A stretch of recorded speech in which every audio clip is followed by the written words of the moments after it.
টাঙ্গাইলে বয়ানে গেলাম, যেই বাড়িতে নিল আশ্চর্য হয়ে গেলাম। এত দামি বাড়ি খুব কমই আমি দেখেছি, এত সুন্দর কারুকার্য করা। ভিতরে যাওয়ার পরে আমি বাড়ির মালিককে প্রশ্ন করলাম, কত লক্ষ টাকা দিয়ে বাড়ি বানাইছেন? বাড়ির মালিক বলল, হুজুর কয়েক কোটি টাকা আমি ব্যয় করছি বাড়ির পিছনে। আমি বললাম, এত টাকা কেমনে কেমনে কামাইছেন?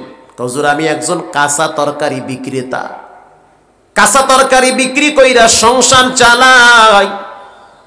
সকালবেলা ভ্যান নিয়ে বের হইতাম, সারাদিন বেচা বিক্রি করে সন্ধ্যার টাইমে ঘরে আসতাম। একদিন ফজরের নামাজের আগে আগে আমি ঘর থেকে ভ্যান নিয়ে বের হয়ে গেছি। বাড়ির ভিতরে আমার ভ্যান ছিল, ভাঙ্গা টিনের ঘর, আর আমার বুড়ি মা ছিল।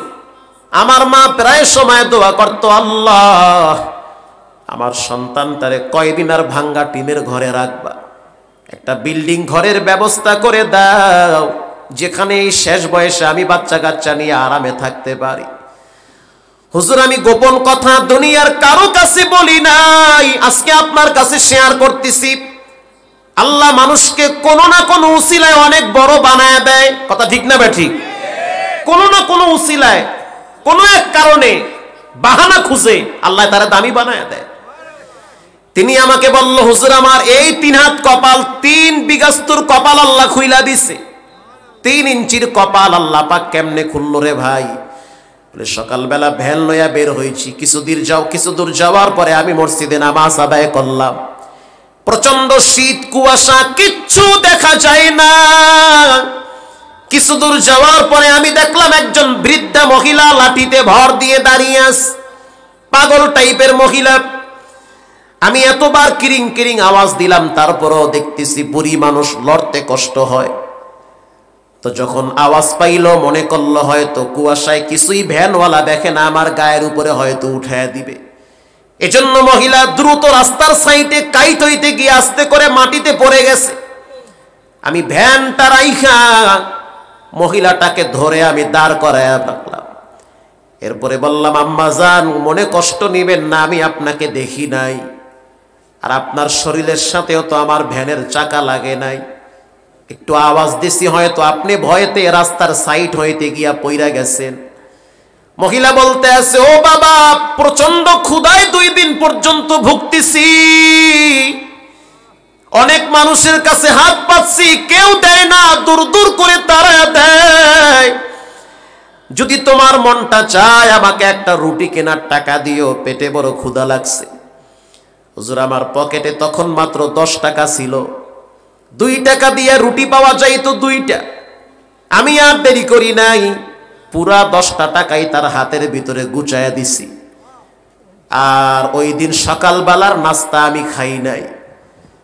আমি তাকায়া দেখতেছি মহিলার চোখের পানি বায়া বায়া পড়তে আছি। আমি পিছনের দিকে তাকায়া বললাম, ও বুড়িমা আপনি আমার জন্য একটু দিল খুলে দোয়া কইরেন।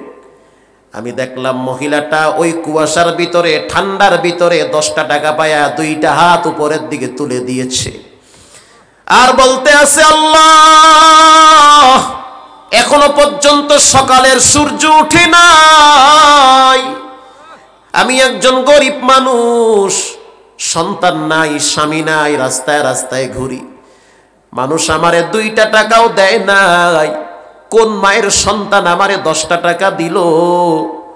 আমি গরিব হইতে পারি, ভ্যানওয়ালাও গরিব হইতে পারে, তুমি রব মোটেও গরিব না।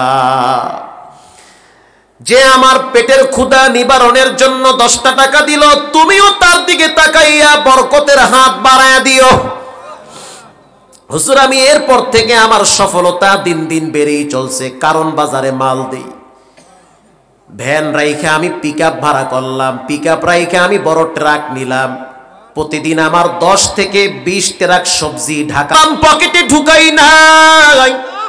হুজুর আমি টাকা পয়সা যা পাই ওখান থেকে প্রতিদিন গরিব মানুষদের জন্য খাবারের ব্যবস্থা করি।